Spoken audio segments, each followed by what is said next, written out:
Hello my loves, thank you so much for being here today. We are going to dive into a get ready with me session using a brand new brush set. Well, brand new, I mean it's real new, but I've been playing with it for the last couple weeks, and it's from the Sephora collection. And do you remember when I did that Sephora video where it was nothing over $15 and I got that mini brush set and I thought the brushes were really good in there? Also, I have this little guy, this Pro Mini Flawless Airbrush that nobody can really get anymore, but the brush head is the same as like a full-size brush that's in this kit. So I thought, let's get some full-size Sephora brushes. They seem like amazing quality any way I've gotten them. If they're a mini, I do have one other full-size one randomly here, and they're really so good. So this is a 6-piece set, and I thought, you know, maybe that could also do a full face. Got a couple of face brushes, actually several, because this is a concealer, 2 eyeshadow brushes, and like a brow, double-ended brow spoolie brush. These are synthetic brushes, and they came with like kind of a cheap looking little brush roll that actually smelled funny, so I got rid of that. But I have been enjoying these brushes. I've played with all of them, although I don't know that I've really confined myself to doing a full face with them until this video. So yay, I'm excited. Sometimes with brushes I can get in a real rut of using the same things over and over and over. So this is going to be fun to have something fresh. I'm thinking, what do I want to do for my primer? Let's do this Essence Prime in Studio Hydrating and Skin Refreshing Primer. Feels nice. Smoothing, kind of cooling. Kind of like extra moisturizer, but also nice and smooth. Then I also got this Sephora Best Skin Ever. This says perfect natural finish longwear foundation plus anti-pollution. Medium buildable coverage. I've been playing with this stuff. Is it my best skin ever? I don't know. Maybe you guys will have to help me be the judge here on that. So now I'm going to take the 56, so this would be like what I would call the Pro Mini Flawless Airbrush, but this is the full size. And I do just love the size and shape of this guy. It's great for really combining the tasks of foundation and concealer. Like, I mean, it can do both really well. Your concealer over larger portions of the skin, and then of course foundation. As you can see, I'm having a very easy time with that. However, I'm wondering, did I put too much foundation on? It was a full pump this time. I don't think I'd done a whole entire pump before.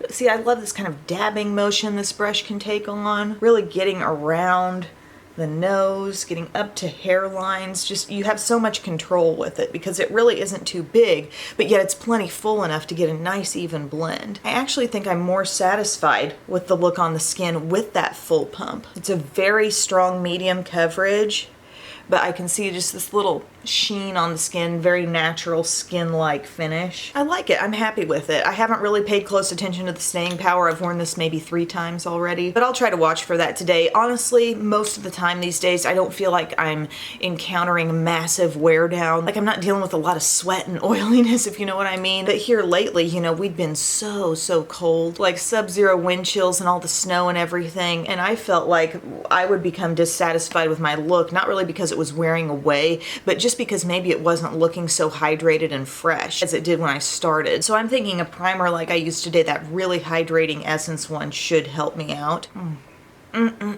Love a cup of coffee in the morning, love a coffee cup warmer. Alrighty, what are we gonna do for concealer? I have a bit of a verdict to share, I think, on this Catrice Liquid Camouflage. It's really not my favorite, and I feel like I'm coming all the way back to my initial criticism back when I decluttered some of this. It is kind of drying. The coverage is not as amazing as it could be. I don't hate it. I don't think it's the worst concealer ever, but I've been playing around with it a lot lately, and that's what I come away thinking. Today, I'm actually gonna pull out my Hourglass Vanish Concealer in the shade Silk. I really love it. Some dots over that melasma. Get it around the nose, and a couple little friends around the mouth. So basically we have 2 brushes that can help us with our concealer tasks. The one we just used for foundation, as you can see, look how great this is for just blotting over those large surface areas. And if you feel like you're getting to the point where you can't really reach the concealer, just wait. We got something more compact as well. Oh, isn't this a pretty concealer? I mean, I felt like I've talked about it, but it's been a while. Works perfectly for any large plane of the face. And then check it out. We've got this brush. This is the 57 Pro Concealer. And look how great and easily this can go around that under eye area. No problem. inner corners, extra dabbing around the nose, making sure you're not dealing with any excess product in those areas, but look how flawless. And this is the size we're dealing with in comparison to the Pro Foundation. I keep wanting to call it Pro Mini Flawless Airbrush. But see, it's just a rounded, full, dense concealer brush that you could maybe also use for possibly some liquid highlight maybe. I'm trying to think of any other ways you could multitask with this. But I just love, you know, that added option. I feel like I get a very finished, very perfected effect going over things with that. Really work that area around the eyebrows. That's a key dry zone for me. And the more the product is really thoughtfully worked in, the better. Now we're wanting to move on to some powder steps. And for that, we have this 93 Pro Blush Brush. So if you're trying to take this set and really stretch its purposes, this is not only going to be your blush brush, but it's going to be like powder, bronzer, and blush, and perhaps highlight too. So we're going to use it in all those ways right now. I'm going to grab out my Catrice HD Baking and Setting Powder. This, on the other hand, on the topic of Catrice and that concealer, I hadn't been loving the concealer, but I'm kind of really enjoying the texture of this powder. It's got this mesh thing though. This is the one that I criticized for the fact that if you do tip it, this powder is so fine, it comes right out of that mesh and goes everywhere. Even though you got this stopper, it doesn't really stop it from coming out. Okay, so I'm gonna take this powder. My brush is maybe a little too loaded up because I feel like I'm in a cloud right now. It's okay, it's light. And just dabbing this over the T-zone. In terms of the way the texture of the skin feels, I always like to try to remember to tell you what does it actually feel like, the way that foundation sits. I'm feeling like I might want to set it even more. Guys, I was watching TikTok last night, and yes, that L'Oreal Infallible Pressed Powder Foundation, you know, the thing that they call foundation in a powder, I've used it. You know, I've talked about it here. Some girl sits down in her car, she's got nothing on her face, and she starts throwing that on, and she's surprised that she's got coverage on her skin. But I'm here to say that I think she could do that with quite a few different powder foundations and have coverage. Like, she just took the sponge out and just started stroking it across the skin and was surprised that one half of the face had coverage, and then she compared that to the untouched side of the face. I don't know. I was left thinking, yeah, that's nice, but that's not really unique to that powder foundation, you know? You go at your powder foundation application with the provided sponge and you're gonna see some stuff right away. Okay, so I continued dabbing this like all over because I just had sort of a dewiness that I wanted smoothed out. Then guys, let's get comfortable with this palette because we're gonna be using it for a lot of the rest of the look. This is Sephora brand, and look, yes, really intrigued by this. Saw this on the website. There were a couple of different shade options, and I think I went for the more taupey one, just because I thought the shades for face would be more workable for me, and the eyes look good too here, actually. I've played with the face colors, not the eyes yet, so we're going to do it all today. But we've got a bronzer, a blush, and two highlights here, so perfect. Let's use this bronzer shade. This looks a lot like Charlotte Tilbury's Bronze and Glow bronzer color. But I'm continuing to use this angled brush, which is, you know, as you could tell, it worked just fine for my powder, and it's plenty full enough to do this job as well. It's light and natural. I can see it. And I would say this bronzer and blush in this palette are matte. Very, very natural contour type color on me. And here's what we're working with. See that? It's a nice little full face palette, and nothing folds in on product. See, because you got this flap keeping your face separate from the eyes. And then it doesn't actually magnetize shut, it has a little band. Okay, so we're gonna continue on, same brush. Let's go to the Cheek on Fleek shade here. Pretty. My kind of color. Rosy, but not too bright. And I like the texture, you know, I feel like it's pigmented, but I'm not scared of it. I'm not being too terribly careful with it. A little more. Okay, that's nice, I like it. Then we have two highlighter options. One kind of like rose gold and one more of a champagne-y gold. I'll go with the champagne type color right here. And I'm gonna use the end portion of this angled brush. So the part that's really like angling up. I've only got product there. And I think that's kind of a nice way to multitask this. See what I mean? You can confine your product because you're only getting it on a portion of your brush. Not that the brush is like super monstrous anyway and you couldn't just load up the whole thing, but it feels more like a highlight brush when you just get that product on the end. Highlights are softly glowy, you know, more of a pearlescent, not really like a mega metallic. Let's get a little bit right up here on the forehead too, just so we look like the surface of the skin is kind of uniformly glowy. And get a little bit on here. I like that. I really do like those complexion shades. I think they're approachable. I think they're easy. I don't think they're necessarily one size fits all for all skin tones because of the lightness of the bronzer, but I can't quite remember what the shade offering was in the other color family for this, but it was like a completely different tone. I want to say it was more pinky. So far, these three face brushes I think have done amazingly well. They've been everything I've needed them to be. Now I'm going to pop on a little bit of setting mist. I'll use this Catrice HD Active Performance Freezing Spray, which I think is doing a good job of helping my staying power. Doesn't make you look real dewy after you put it on, but it's kind of like an Urban Decay all-nighter effect. Now I'm going to see how my little brow brush does. This is going to be my first time using the brow brush in a pomade. It's the Brow Pro 20. I'm going to bust out some ABH Dip Brow in medium brown. And we're just going to go in with that little angled brush. And we also have the spoolie. And we're just going to get after it here. Brush is a super nice size. It's very stiff, but has enough movement to still feel like it's a brush, if you know what I mean. You know, small brushes that are too stiff and give you no movement don't always help your feeling of like blending something through or doing something softly, but this is good here. And Dip Brow I think is kind of a tricky product because it is so creamy, but this is handling it well. And then of course you can just go into a powder and use it with an angled brush if you wanted to. I would say prep your brow with a little bit of a brow wax. Brow wax comes in different forms, but the pencils are really easy. Like if you get one of those jumbo brow wax pencils, just work it through the brow and then pop on any kind of powder. It could be a powder eyeshadow, could be a specific brow powder, and you're set. It's a real easy way to go about it. Hope I'm getting these even. Haven't used this product in a little while and I feel a little out of my routine. Pleased with it. Good brow brush. I'm going to use a little bit of Almay Brow Styler. How I still have product in this tube, I'm not sure. But every time I use it, I think it's almost done.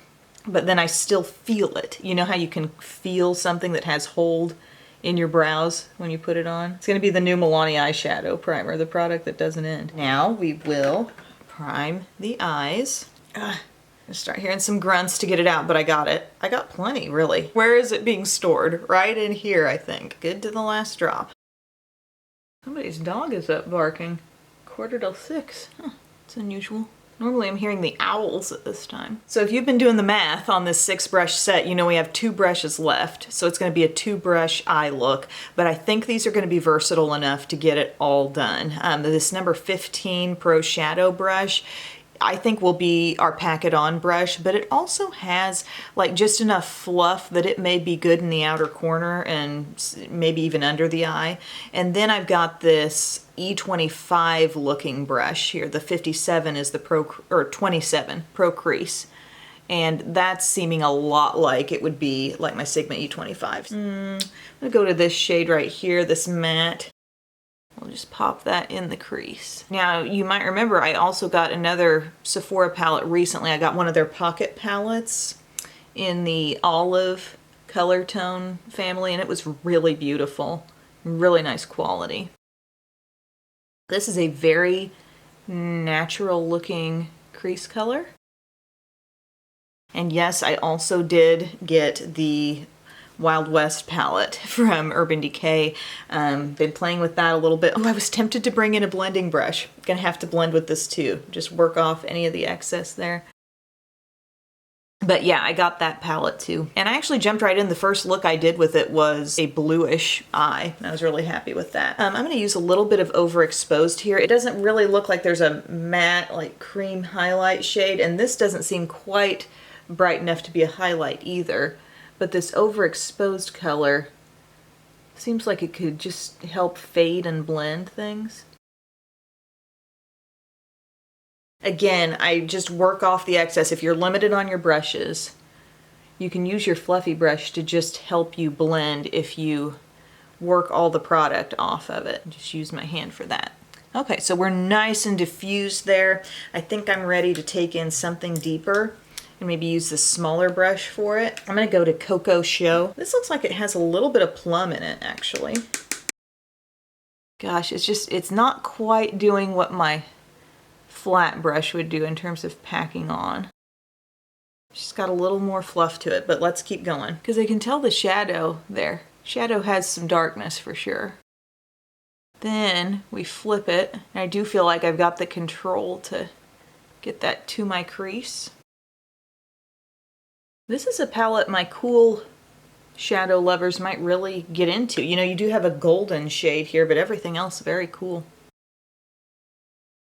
Okay, so what I'm trying to do is get it onto the outer lid and then also use that kind of fluffy semi bit of fullness that's at the end of this brush to get it into the crease as well. And I think I am being successful in that. But what I also may do is just take my fluffier brush with a little bit of that color right on the tip.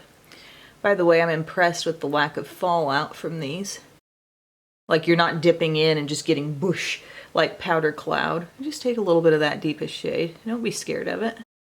Then I'm kind of intrigued by this shade here called Blinding. Look at that. It's like rose gold mixed with a deeper taupe. And I'll use my small brush for that too. And just pop that on my lid here.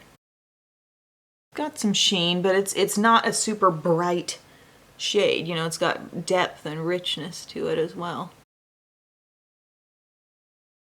Talk about an easy palette to work with though. And I feel like we haven't even done everything it could do because we also have this very cool deep gray. Okay, now I think I'm going to use this brush and go into Cocoa Show, but also try it under the eye like this, smudgy liner style. Pretty. To me, I mean, I guess eye shape may dictate whether this feels like a good idea to you, but to me, this is a very manageable size for getting under the eye and just giving myself that smudgy liner. I think this eye look is not too bad for using two brand new brushes and those brushes alone. I'm taking a little bit more just to build up my outer corner a bit. Same shade, Cocoa Show. It's like a plummy brown. Okay, great. And again, I'm not seeing any fallout on my cheeks, so we're very happy about that. On eyeliner, I feel like I'm about out of my breakup proof here from Wet n Wild, so I'm gonna go ahead and use that today. In case you're not familiar, this is a brush tip liquid liner pen, and I think it's very opaque and black, and the staying power has been nice for me. You've seen me reach for it a lot. As far as this brush set goes, like, obviously, I do feel like they can execute the full face. They could be a nice addition in several ways to a person's existing brush collection. Like, I still feel like I'm gonna wanna reach for a flat brush, like a fully flat brush. I just feel more control with it. But still, I really liked how the whole set could tackle everything. And they feel like such nice quality brushes too. And while I like the eye brushes, I think I'm most impressed by the complexion ones. So what I used for foundation and concealer, I thought those were just an amazing team. And then that angled brush for every powder step. How good was that? Another thing though, that the one I used foundation for can be good for, and it's probably what my little guy is gonna just strictly go to. It's also good for cream blush or highlight. So now that I have this one, I'll probably reserve that for foundation and let this one be my cream blush. Can we stay on task here? I call it a day on that liner. And then I'm gonna pull out my Bite mascara here. You saw me playing with this in a previous video. It really did surprise me, actually. I thought it was very good, but it's got this deep dip to the hourglass shape where I feel like it's not making contact with my lashes because it's just cut so deep. I don't get that. Do you see what I mean? Like, it goes in so far where I feel like the more bulbous parts of the brush are definitely hitting my lashes, but then that center part, you want it to touch the lashes, so you wiggle it in there and then you end up getting a smudge on your eyelid or something. Be very careful with this brush. It's big. But see, look, like the lash ends up working out, you know, it looks thick and full and long. This did smudge on me a little bit, by the way, on the lower lashes, so I won't be putting that there today. I just wish the brush wasn't so darn big, because I think the formula is good.